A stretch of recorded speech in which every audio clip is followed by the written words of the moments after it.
Alright, we've had the best liveries, now what are the worst? Because I'm pretty sure you want to know. All of the teams that are currently on their grid and what their worst liveries have been in their lifetimes, as well as their historic iterations. Let's start off with Mercedes. It was their first one, the W01 from 2010. Yes, of course, it's a silver arrow, and silver arrows are inherently cool because of that matte silver job, but this one in particular just didn't sit well with the particular design for the car. Not to mention that black splodge on the airbox, which is just completely out of place. It just doesn't really come together all that much. It would have been probably better if it was just all silver with slight elements of the Petronas green or something like that. Since Braun only had one livery and it was a classic, I'm not really going to include it, but the BAR 1999 livery, they ideally wanted to have two separate liveries, which were on their own quite cool, but when put together in a situation of just like, fine, we're just going to do it like this with a little zip. No, they may as well have just come up with something altogether brand new, which they did in 2000, which looked classy, but not all inspiring. Then we have Tyrrel. Did Tyrrel have bad liveries? Well, I wouldn't say bad, just sparse. The Tyrrel 024 being one of them. I don't mind the mild 7 colours, they are very, very nice and iconic. But on the airbox, not where the driver is. And at a time when the 1996 cars were very well known for being quite big and hefty, and very much telling that Tyrrel were really running out of money. It's not a good look, Tyrrel, no. Then we'll go to Red Bull. Surely Red Bull didn't have a bad livery. I know that a lot of these lists have the RB1 being the worst livery, but I thought they looked kind of cool. The RB11 for me is the biggest clanger of the bunch. The 2014 RB10 looked alright with the little fade from purple to blue, but now it was just hard, different geometric shapes, and the red ball on the side, it just looked a mess. The Infinity integration just did not work, and Red Bull honestly deserves to be on the side pod. I know that Oracle is now currently taking up shop there, but it's not really offending anybody, it's fine there. Purple, blue, red, not in that, guys, no. Historically, the Jaguars, no. The Jaguars all look beautiful. They were all fine. Stewart, kind of the same. The only one I really think just didn't quite work was the first one, the SF01. It's pretty much just white with tartan stripes, but the configuration of them just didn't all sit well with the actual car. Same with the Mercedes in a way. But even then, it's not terrible. It's just the weakest of the three that we got. You might be thinking the same with Ferrari. Ferrari can't put out a bad livery.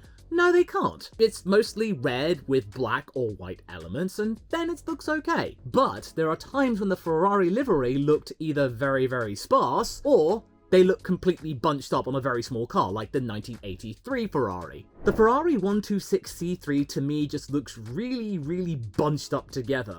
But don't get me wrong, the cars of 1983 are fantastic, looking like really, really sharp and go-get-'em arrows. The BT52, the Brabham one of my favourite cars of all time, the prettiest one by far. But the Ferrari 126? No. Having a massive 28 on the airbox, too many sponsors in a very small space, just didn't sit well with me. Same goes with McLaren, honestly. The Marlboro liveries are absolute icon classics in the 80s. In the 90s, not so much. The Marlboro livery was just not working all that well with the modern cars of the mid-90s. The MP410 being a very prime example of this.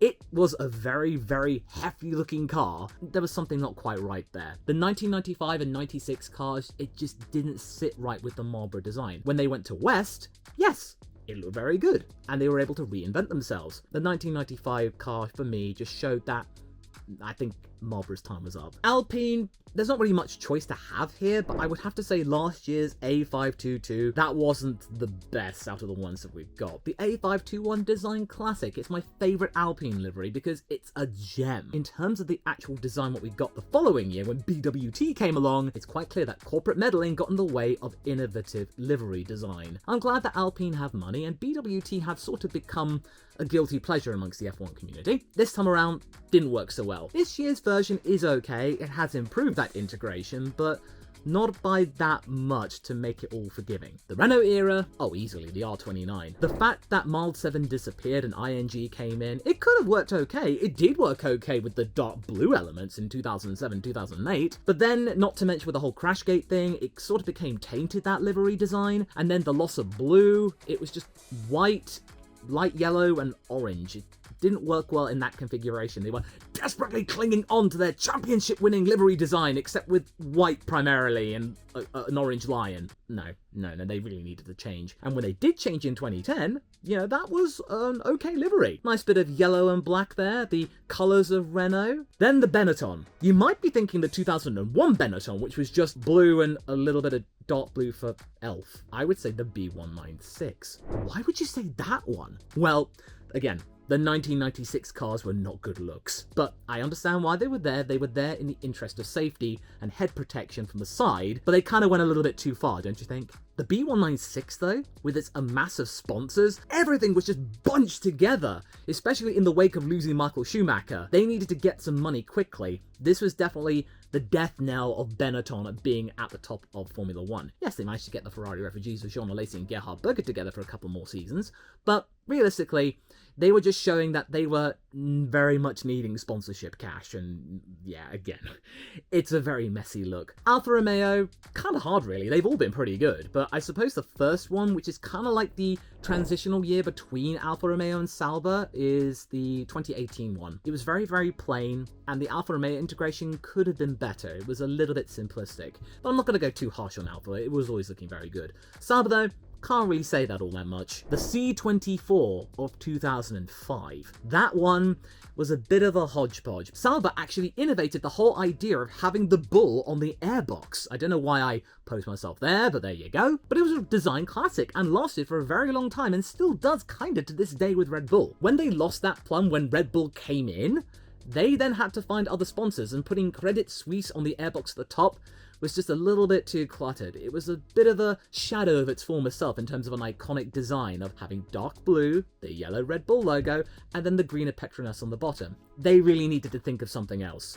I could have easily gone for the 2010 Saubers. They all look randomly different every single year, or they look very sparse, but I could just throw them a bone there. They were just trying to survive. But then BMW came along and threw them a bone, and again, all the BMW liveries look very, very good. I suppose the 2009 one is the weakest of them all, in the fact that it looked a little bit sparse. That's not really the worst, it was just a little bit disappointing. Okay, Aston Martin. Again, they're not bad at all, but I suppose the AMR 21 of 2021, their debut year as Aston Martin, was a little bit on the weak side. The green wasn't quite right, the font for the numbers wasn't quite right, and then we had the pink stripe of BWT. Yes, BWT pulled back a little bit and were fairly compromising. It just wasn't quite there. It just didn't sit well. Just an off green and pink. The AMR 23 of this year hit the sweet spot, and they really just need to keep it there, because that's an iconic livery, and I think that will really age well. I like a bit of racing green on my cars. I'm gonna lump Force India and Racing Point together, because if you want to say the Force India of 2008, the first one, that was just a byproduct from the Spiker and Midland days. But the 2019 Racing Point, that was just a mess, because the 2017 and 2018 Racing Points, they were pretty good. The 2019 one with the Sport Pacer sponsorship, with just a random shape of blue on the airbox, completely going against everything else? No. That was completely messy. The 2021, they more than made up for that. That's a very, very good livery design in that regard. Jordan? No.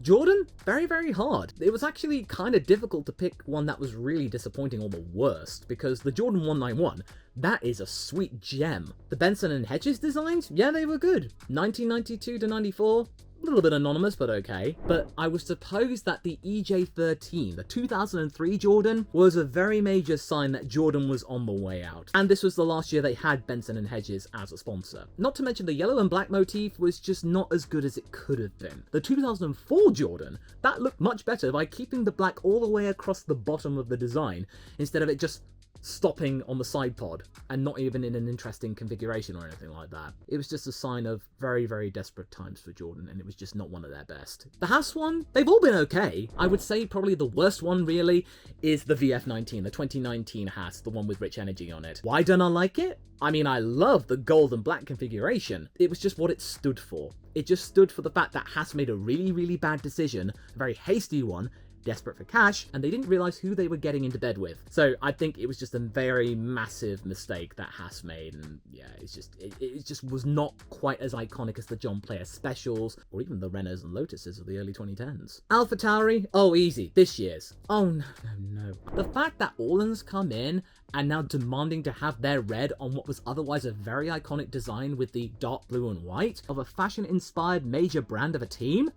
That is strange, but I just feel that Orland's meddling, like with BWT, has somewhat spoiled a really good and solid design that you really needn't have changed. You just switch it up a little bit. Corporate meddling got in the way again. Toro Rosso, again, really, really hard. They're all really good, and you clearly can tell that they put in a lot of effort in regards to what you can actually see. And the really artistic bulls, very, very nice and very, very crisp. But I would suppose the STR5 of 2014 was not the best of integrations, especially with that thing on the front. Just the Red Bull logo just really, really squished, and it suddenly goes with a really big R and then suddenly squishes the rest of the text. It just doesn't really flow well. Minardi, I can't be mad with Minardi. They were just trying to survive in a very, very competitive environment. They are the definition of Formula One minnows.